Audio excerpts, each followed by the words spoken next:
Hello and welcome back to my studio. Today I'm painting in gouache again, and I'm going to show you the main thing I use gouache for and how it can help your painting as well.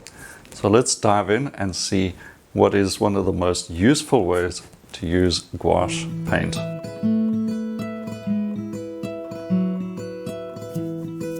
Okay, now gouache is a versatile medium. You can use it to do completed paintings or just sketches, whatever you want. But for me, it is about preparing for an oil painting. Gouache is great for this because it is opaque. It's easy to use very quickly without too much muss and fuss. So get out your primary colors in gouache and quickly do a painting study to help you work out a subject before you embark on the big oil painting. Now recently I did just that, completed 2 oil paintings of a subject that I really enjoyed. But to help me prepare for that and to figure out the subject and prepare for it mentally as well, I used a gouache painting. I'm going to show you that gouache study I did and then the end result in a couple of oil paintings. This is the beautiful reference that I'm working from, and I'm going to start with a very loose and organic drawing to help me get into this scene with the gouache paint and explore it and figure out its potential. Getting the shadow areas worked out, always keep that in mind. Make sure you know where the shadows are going so you can make the light really talk. I'm using Winsor & Newton Designer's gouache and a little bit of watercolor as well. Like this yellow, it's actually watercolor. I'm going to mix that with the turquoise and cerulean gouache to get a nice cool shadow area. Using a basic synthetic brush, a short flat, which I like to use to start off the gouache paintings. It covers a lot of area very quickly, bringing in a bit more ultramarine to get the deeper shadow areas. But just letting the brush do the work, pushing it around, working quite quickly, still figuring out where things are going, getting the shadows worked out from the start. Now I've switched to a round brush, also synthetic, and that's just a nicer shape to do these organic parts of the painting, the trunk and branches. And once the shadow areas are in, I can switch to the lights. Now you notice when working with these shadow areas, I'm not bringing in any white paint yet. This beautiful touch of orange color is basically tube color, straight from the tube, dragging it around to get these few tree trunks and branches established. And now moving into the dark to middle value greens, covering as much space as I can, and it's all part of the blocking in process. Enjoy this stage. This is a really fun part of the painting as well. No real pressure, keeping it simple. It's all shadow in the foreground, so a lot of blue comes into it. Shadow is of course mostly blues and a bit of the local color.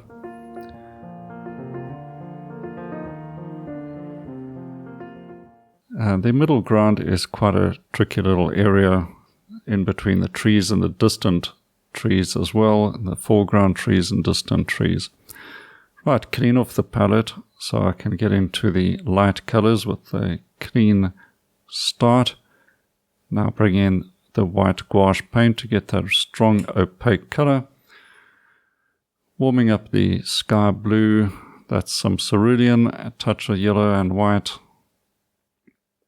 Block that in fairly quickly. Very important sky holes. I'll start off with just dropping in sky holes and I'm creating a pattern.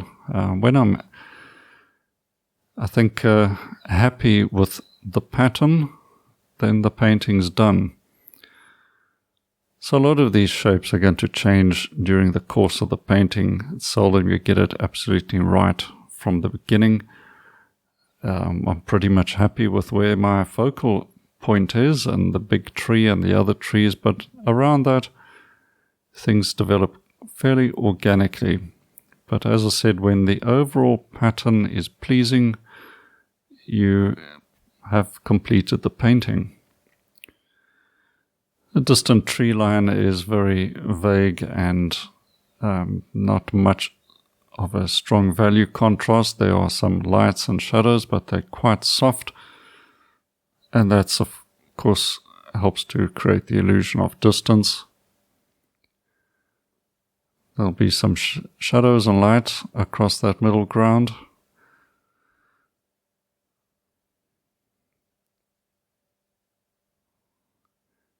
And just putting these colors where I think they need to go. A bit of light in that foreground, I think, just helps join things up. Starting to move into the lights in the trees. Not much white in these yellow greens yet. I'll try and leave that for later in the painting. So it's all about putting down color. Of course, values must be correct, but trying to get good, rich, clean color notes down. Just like that touch of light and this bit of orange over here as well. That's what I really enjoy, seeing that effect as that light shape goes down. More or less where I'm going to have the fence posts. They're not finished yet, but now I know where they are. I'll put a little more white in here to get the light on this tree. I'm just adjusting the value, but if you put too much white, the value may be close, but the color temperature then gets too cold. So you've got to adjust with more color and white. Add some white, add a bit of color until it's colorful as well. You don't want to make your warm colors cold.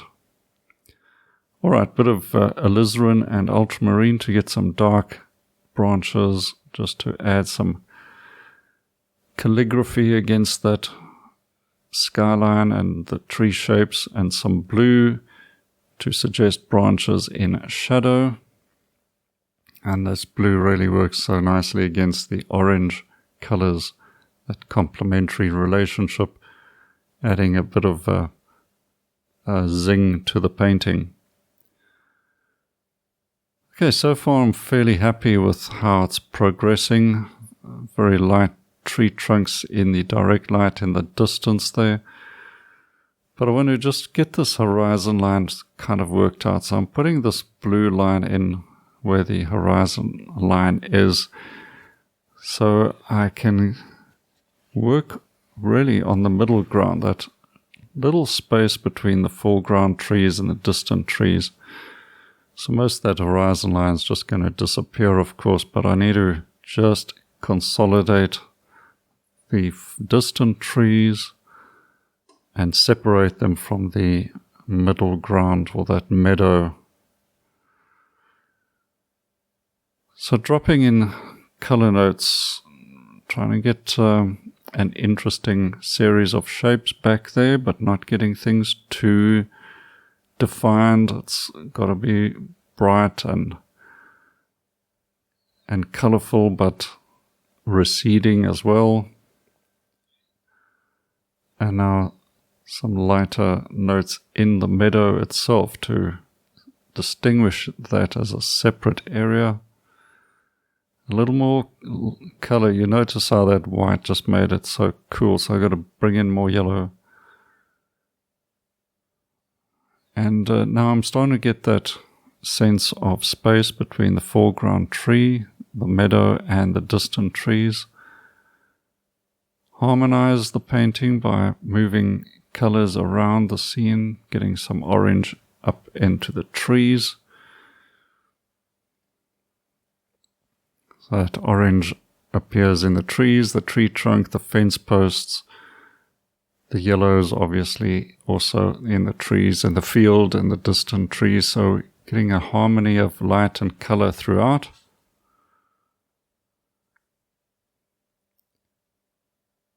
Now the all-important sort of final layers. It's not complete, but now we're getting more rich color layered on top of the blocking in color. This is how you build up a gouache painting. It's made up of layers, but also how you do a oil painting. Now these final sort of highlights are more like sparks of light.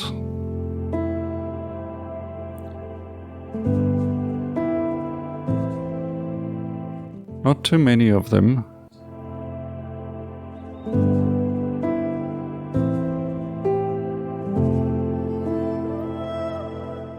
I'm also considering if I need to establish more layers in the tree itself.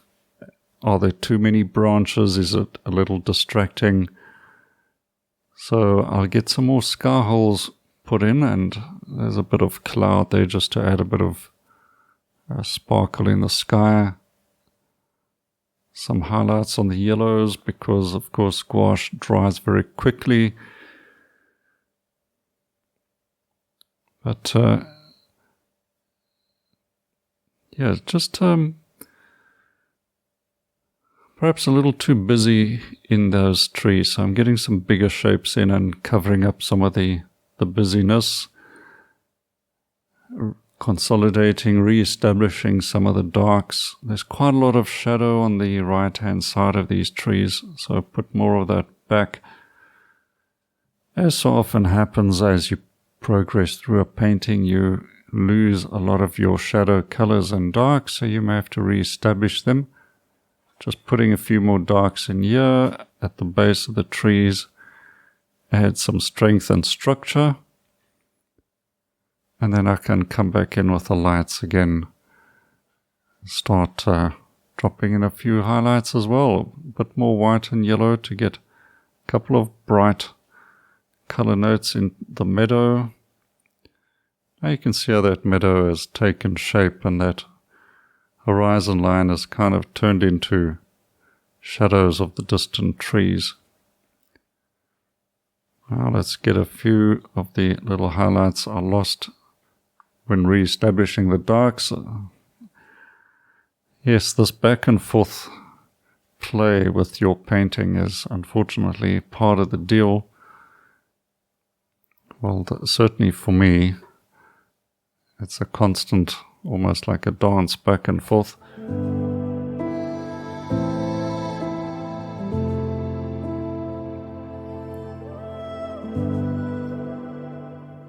Just working things out, having a look.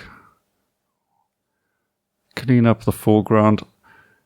Not much paint layered in the foreground, it's all shadow, kept fairly thin. Let's get those shadow lines linking the foreground to the distance.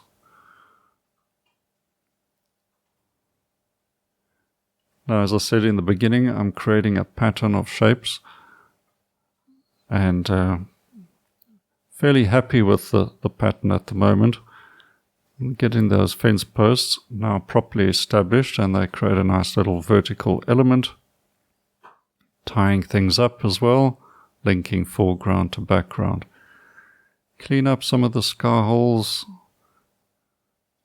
Give the painting some air. Put some air in those trees.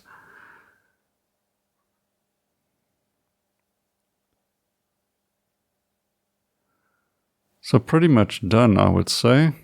Let's get a highlight or two. Also, if you're not sure, just stand back, have a look at the painting. Make sure your focal area is looking strong. So I'm going to sign it off and leave it there, and I think I've done what I need to do as a color study.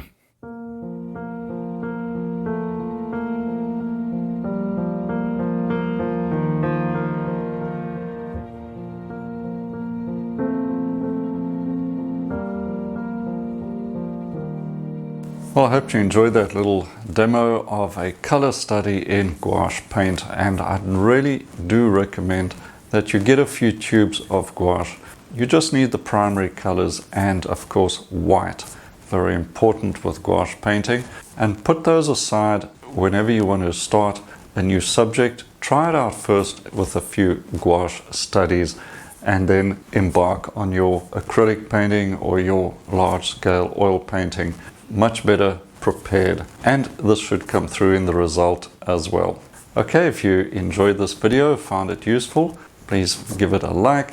If you could subscribe to the channel, do so. There are many videos coming to you and you don't want to miss what's lying ahead. Enjoy your gouache painting, and until next time, cheers for now.